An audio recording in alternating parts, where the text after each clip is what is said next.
Hello everyone, स्वागत है आप सभी का आपके अपने चैनल स्टडी विद चित्रलेखा में।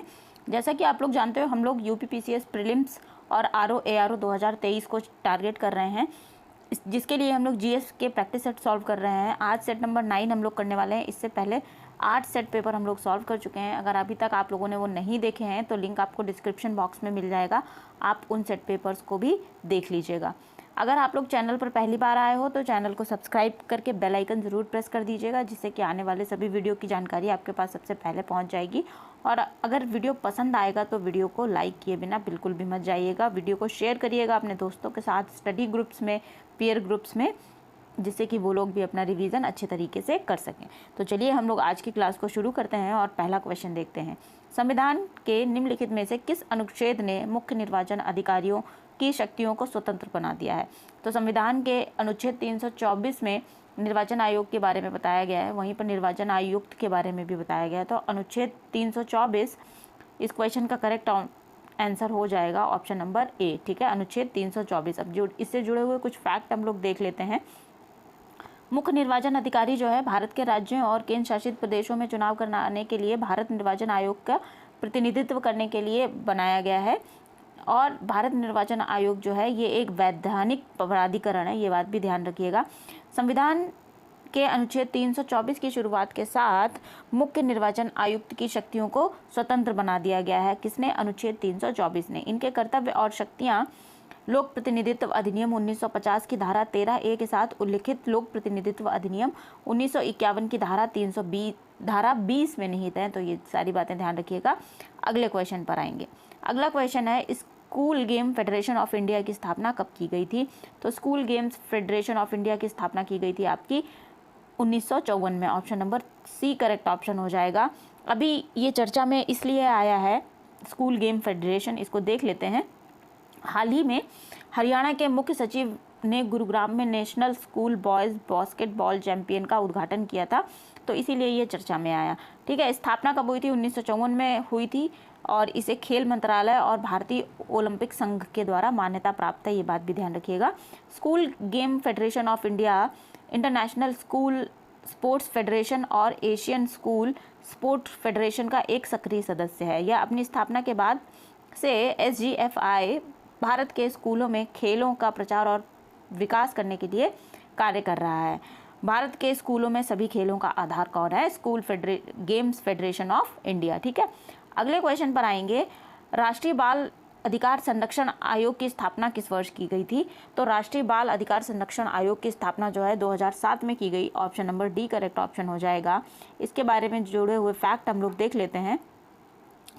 अभी क्या हुआ था कि कथित तौर पर अवैध रूप से बिहार से उत्तर प्रदेश लाए जा रहे 95 बच्चों को उत्तर प्रदेश बाल आयोग ने बचाया था, तभी ये जो घटना है चर्चा में आई। धर्म के नाम पर चंदा कमाने के लिए बच्चों को दूसरे राज्यों में ले जाकर मदरसों में रखना संविधान का उल्लंघन है। राष्ट्रीय बाल अधिकार संरक्षण आयोग की स्थापना जो है 2007 में बाल अधिकार संरक्षण आयोग अधिनियम 2005 के तहत की गई थी। NCPCR का काम क्या है? इसका काम यह सुनिश्चित करना है कि सभी कानून, नीतियां, कार्यक्रम और प्रशासनिक तंत्र भारत के संविधान एवं बाल अधिकारों पर संयुक्त राष्ट्र कन्वेंशन में निहित बाल अधिकारों के परिप्रेक्ष्य में अनुरूप हैं। तो ये इसके सारे कार्य हो जाते हैं, इनको भी ध्यान रखेंगे। अगले क्वेश्चन पर आते हैं। अगला क्वेश्चन है, राष्ट्रीय अपराध रिकॉर्ड ब्यूरो की स्थापना कब की गई थी? तो NCRB इसको कहते हैं। NCRB की स्थापना जो है की गई थी 1986 में। Option number A correct option हो जाएगा। NCRB करता क्या है? तो NCRB की स्थापना केंद्रीय गृह मंत्रालय के अंतर्गत 1986 में की गई थी। इसका उद्देश्य पुलिस में कानून व्यवस्था को प्रभावी ढंग से लागू करने के लिए पुलिस तंत्र को सूचना प्रौद्योगिकी समाधान और आपराधिक गुप्त सूचनाएं प्रदान कर समर्थ बनाना है।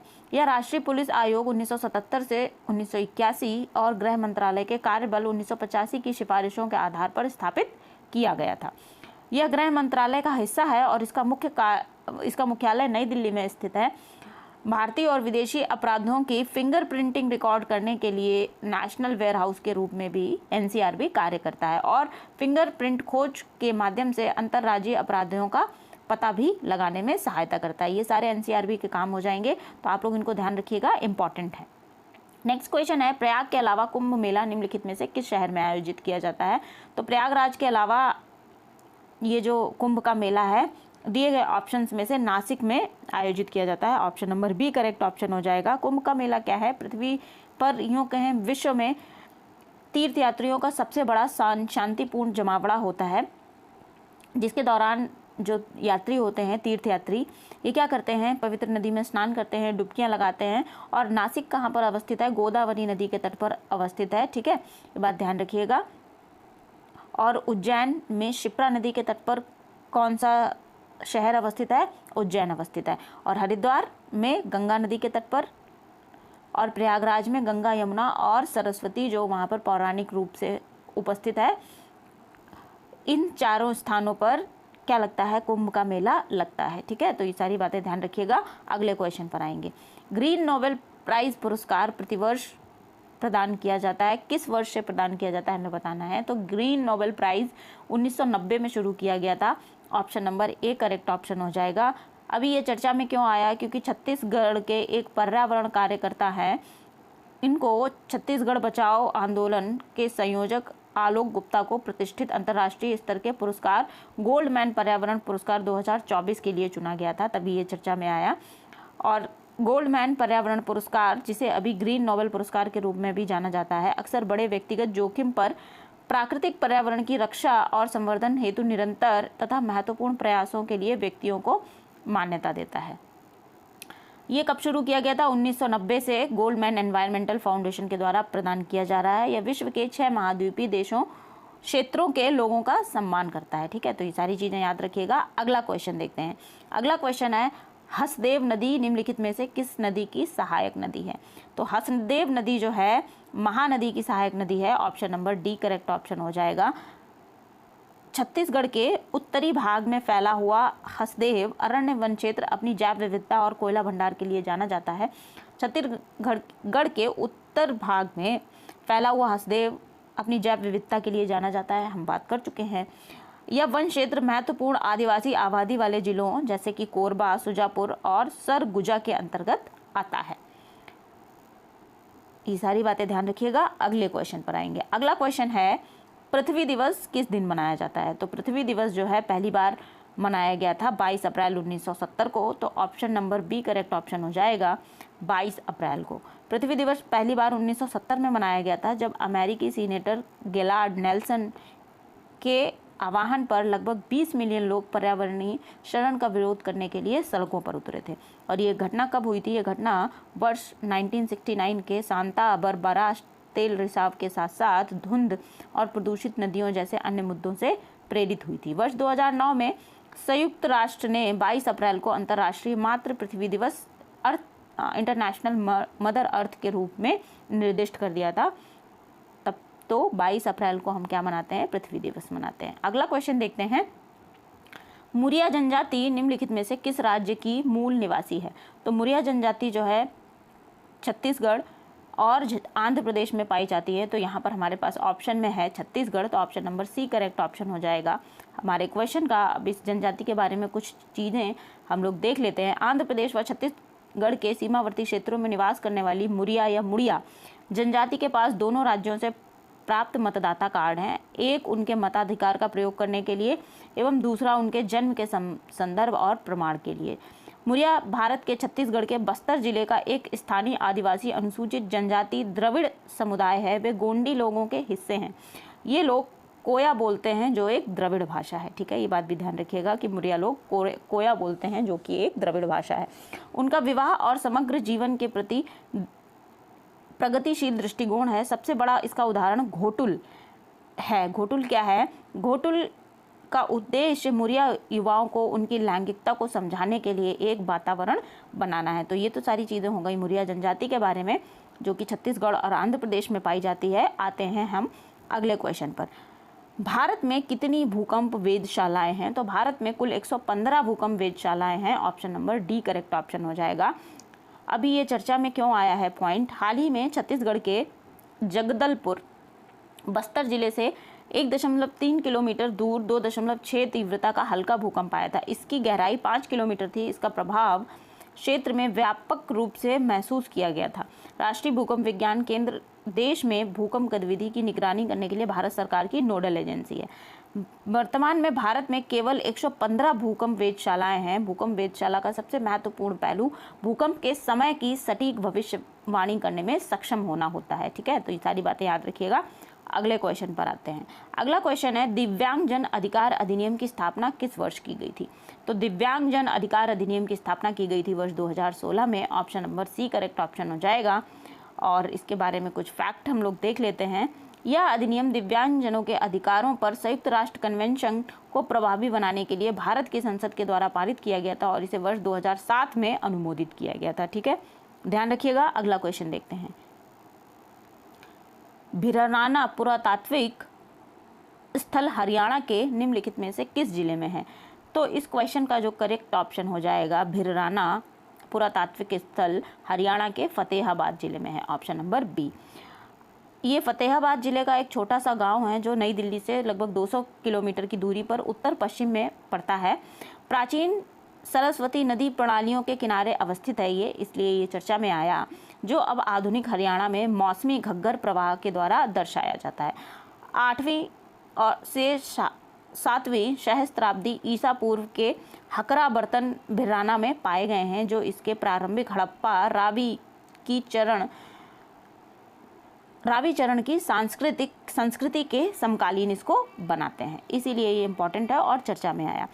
भिराना की अनुमानित प्राचीनता 4 कोल के नमूनों पर आधारित है, जो 7570 से 7180 ईसा पूर्व और 6689 से 6201 ईसा पूर्व की तारीखें बताती हैं। तो ये हड़प्पा के प्रारंभिक चरण के बारे में बताता है, तो ये इम्पॉर्टेंट हो जाता है, इसलिए हिस्ट्री से रिलेटेड है, ध्यान रखिएगा। अगले क्वेश्चन पर आएंगे।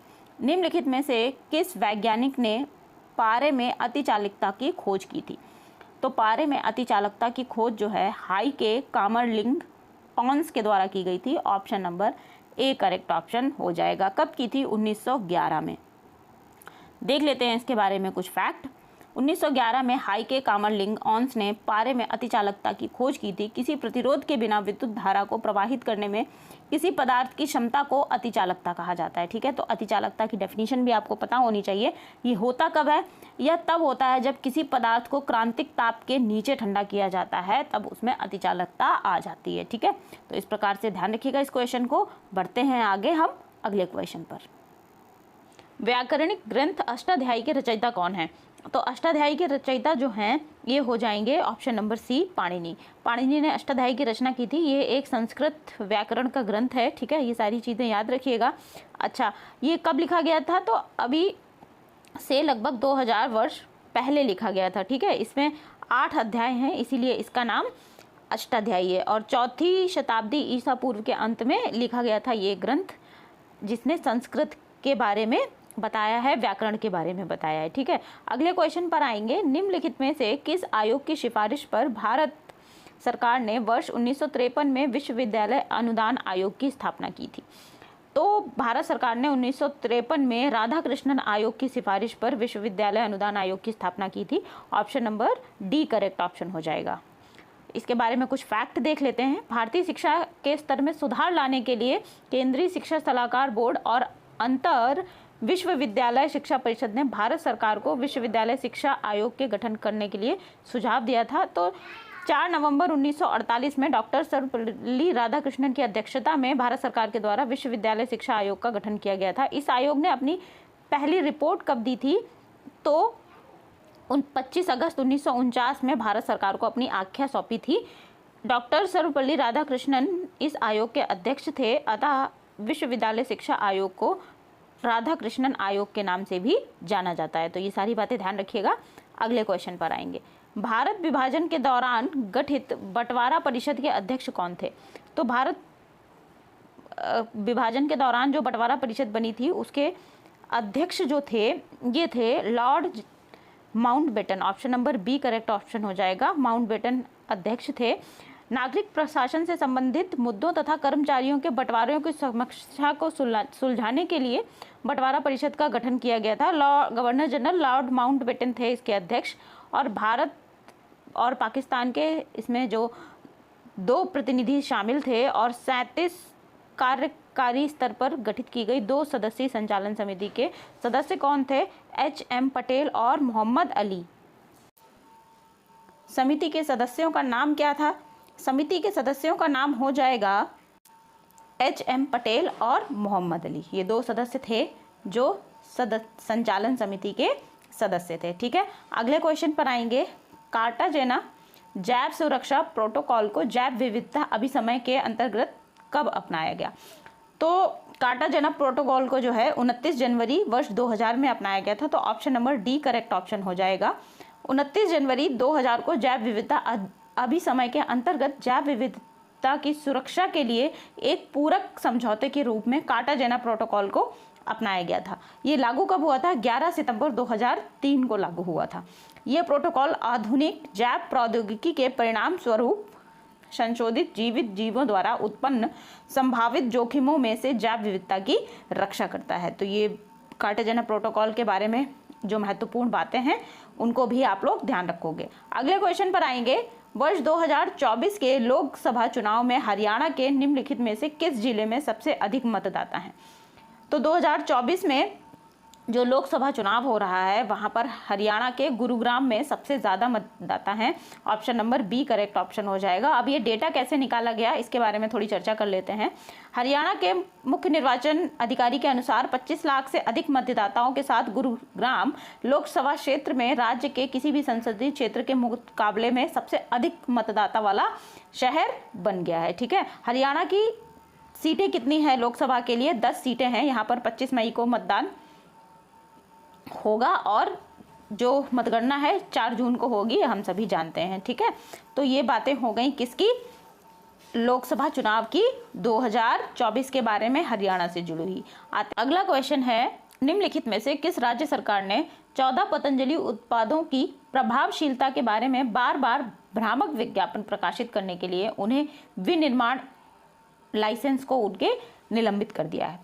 तो 14 पतंजलि उत्पाद जो कि प्रकाश में आए हैं, जो कि भ्रामक विज्ञापन प्रकाशित कर रहे थे, तो उनके विनिर्माण के लाइसेंस को जिस राज्य ने निरस्त किया है वो है, निलंबित कर दिया है, वो है Uttarakhand. Option number B correct option हो जाएगा इस क्वेश्चन का। अगले क्वेश्चन पर जाने से पहले कुछ चीज़ें देख लेते हैं इस क्वेश्चन के बारे में जुड़े हुए फैक्ट। उत्तराखंड सरकार ने योग गुरु रामदेव की दवा कंपनियों के द्वारा बनाए गए 14 उत्पादों की प्रभावशीलता के बारे में भ्रामक विज्ञापन प्रकाशित करने के लिए उनके विनिर्माण के लाइसेंस निलंबित कर दिए हैं। भारत सरकार के सर्वोच्च न्यायालय ने हाल के सप्ताहों में अपनी कुछ पारंपरिक आयुर्वेदिक दवाओं के भ्रामक विज्ञापनों को रोकने के लिए चल रहे मुकदमे में अपने निर्देशों का पालन नहीं करने के लिए रामदेव की बार बार आलोचना की है। जिन 14 उत्पादों के लाइसेंस निलंबित किए गए हैं उनमें अस्थमा, ब्रोंकाइटिस और मधुमेह की पारंपरिक दवाएं शामिल थीं। सर्वोच्च न्यायालय में यह मामला इंडियन मेडिकल एसोसिएशन के उन आरोपों से संबंधित है जिसमें कहा गया है कि पतंजलि पारंपरिक दवाओं की उपेक्षा करती है और न्यायालय के निर्देश के बावजूद भ्रामक विज्ञापन जारी करती है। पतंजलि के औषधि और चमत्कारिक उपायों के अधिनियम 1954 तथा उपभोक्ता संरक्षण अधिनियम 2019 का उल्लंघन किया है। किसने? पतंजलि ने अपने विज्ञापनों के द्वारा। औषधि और चमत्कारिक उपचार अधिनियम 1954 औषधि विज्ञापनों को नियंत्रित करता है और कुछ चमत्कारिक उपचारों के प्रोत्साहन पर प्रतिबंध लगाता है। तो ये सारी चीज़ें जुड़ी हुई हैं पतंजलि के जो 14 उत्पाद हैं उनके विज्ञापन से, तो इनको ध्यान में रखेंगे। अगले क्वेश्चन पर आते हैं। निम्नलिखित में से किस राज्य में आकाशीय बिजली गिरने से सबसे अधिक मौतें होती हैं? तो जो भी ऑप्शन में राज्य दे रखे हैं इनमें बिहार में आकाशीय बिजली गिरने के कारण सबसे अधिक मौतें होती हैं। Option number A correct option हो जाएगा। बिहार में आकाशीय बिजली या तड़ित गिरने से होने वाली मौतों के एक नए अध्ययन में पता चला है कि इस राज्य में शिवहर, बांका, कैमूर और किशनगंज जिले में इस प्राकृतिक खतरे के प्रति सबसे अधिक संवेदनशील थे, जहां प्रति मिलियन जनसंख्या पर मृत्यु दर सबसे अधिक दर्ज की गई। भारतीय मौसम विज्ञान विभाग IMD के वैज्ञानिकों के अध्ययन के अनुसार लगभग 1624 मौतें ग्रामीण क्षेत्रों में हुई और इनमें सबसे अधिक मृत्यु और हताहत की संख्या लगभग 76.8% दोपहर 12:30 बजे से लेकर के शाम 6:30 बजे के बीच में बिजली गिरने के कारण हुई है। इस अध्ययन में ये भी पता लगा है कि 1577 मौतों के लिए लिंग पृथक डेटा की पहचान की गई, जिसमें से 1131 कौन थे? पुरुष थे, और उसके अलावा बाकी की महिलाएं थीं। ठीक है, अगले पॉइंट को भी देख लेते हैं। 6 वर्ष के अध्ययन की अवधि में ये बताया गया कि आकाशीय बिजली गिरने से औसतन 271 लोगों की मौत हुई प्रतिवर्ष, और 57.2 लोग घायल भी हुए हैं। ठीक है, तो ये सारी बातें आप लोग ध्यान रखिएगा। तो हमारे पास जो क्वेश्चन बनता है, क्या बनता है कि आकाशीय बिजली गिरने के कारण सबसे अधिक मौतें कहाँ दर्ज की गई भारत में? बिहार में दर्ज की गई। अच्छा, एक चीज़ और कि मई से सितंबर के बीच की जो अवधि होती है, जो बरसात का मौसम होता है, आकाशीय बिजली सबसे ज़्यादा चरम मात्रा में गिरती है। और जून जुलाई में आकाशीय बिजली से गिरने होने वाली मौतें कितनी थी? 58.8% थी। ये बात भी ध्यान रखिएगा। अगला क्वेश्चन है भूगोल से संबंधित, जिनमें से आपसे पूछा गया है निम्नलिखित में से कौन सी नदी चंबल नदी की सहायक नदी नहीं है? तो जो ऑप्शन हमारे पास दे रखे हैं, इनमें से जो केन नदी है ये चंबल नदी की सहायक नदी नहीं है। केन नदी किसकी है सहायक नदी? ये हो जाएगी यमुना की सहायक नदी। तो option number D correct option हो जाएगा। अब चंबल के बारे में कुछ फैक्ट देख लेते हैं। चंबल की लंबाई कितनी हो जाएगी? 960 किलोमीटर लंबाई है चंबल की, जो कि विंध्य क्षेत्र से निकलती है और इंदौर मध्य प्रदेश के जिले से होती हुई उत्तरी ढलान के सिंगार चोटी से निकलती है। ध्यान रखिएगा, वहाँ से ये मध्य प्रदेश में उत्तर दिशा में 346 किलोमीटर तक बहती हुई आती है। फिर राजस्थान से होते हुए 225 किलोमीटर की लंबाई तक उत्तर पूर्व दिशा में बहती है, और फिर क्या करती है? ये उत्तर प्रदेश में प्रवेश करती है। उत्तर प्रदेश में इटावा जिले में यमुना नदी से मिलने से पूर्व लगभग 32 किलोमीटर तक ये बहती है। ये एक बरसाती नदी है, ये बात भी ध्यान रखिएगा। इसका बेसिन विंध्य पर्वत श्रृंखलाओं तथा अरावली से घिरा हुआ है। चंबल और उसकी सहायक नदियाँ उत्तर पश्चिमी मध्य प्रदेश के मालवा क्षेत्र से बहती हैं। तो सहायक नदियां हैं कौन कौन सी, इस पर एक नज़र डाल लेते हैं। बनास, काली, सिंध और परवाती नदियां हैं ये चंबल की सहायक नदियां। चंबल पर विद्युत परियोजनाएं भी बनाई गई हैं, उनको देख लीजिएगा। गांधी सागर बांध, राणा प्रताप सागर बांध, जवाहर सागर और कोटा बैराज, ये आपको कहाँ पर मिलेंगे? चंबल नदी पर मिलेंगे। और चंबल नदी पर अभ्यारण्य भी है कि राष्ट्रीय चंबल अभ्यारण्य, ये कहाँ पर मिलेगा आपको? राजस्थान में। मध्य प्रदेश और उत्तर प्रदेश के त्रिजंक्शन पर चंबल नदी के तट पर भी स्थित है। अच्छा, चंबल नदी में कौन कौन से जानवर पाए जाते हैं? तो गंभीर रूप से संकटग्रस्त घड़ियाल, रेड क्राउन रूफ टर्टल और संकटग्रस्त गंगा नदी डॉल्फिन के लिए प्रसिद्ध है चंबल नदी। ठीक है, तो ये सारी बातें याद रखिएगा चंबल के बारे में। अगले क्वेश्चन पर आते हैं। उत्तर प्रदेश संगीत नाटक एकेडमी की स्थापना किस वर्ष की गई? तो उत्तर प्रदेश संगीत नाटक एकेडमी की स्थापना कब की गई? 1963 में की गई। Option number B correct option हो जाएगा। अब ये उत्तर प्रदेश संगीत नाटक एकेडमी चर्चा में क्यों आई, इसके बारे में हम बात करेंगे। श्री काशी विश्वनाथ विशेष क्षेत्र विकास बोर्ड महाशिवरात्रि जैसे विभिन्न अवसरों के दौरान काशी विश्वनाथ धाम में सांस्कृतिक कार्यक्रमों को बढ़ाने के लिए उत्तर प्रदेश संगीत नाटक एकेडमी के साथ एक समझौता ज्ञापन MOU पर हस्ताक्षर करने के लिए तैयार हुआ है। ठीक है, इसीलिए ये चर्चा में आया। अब उत्तर प्रदेश संगीत नाटक एकेडमी क्या करता है कि भारत के उत्तर प्रदेश राज्य में संगीत, नृत्य और रंगमंच के प्रचार तथा संरक्षण के लिए समर्पित एक प्रमुख संस्थान है, और इसकी स्थापना 13 नवंबर 1963 को हुई थी। तो ये सारी बातें याद रखेंगे। अगले क्वेश्चन पर हम लोग आएंगे।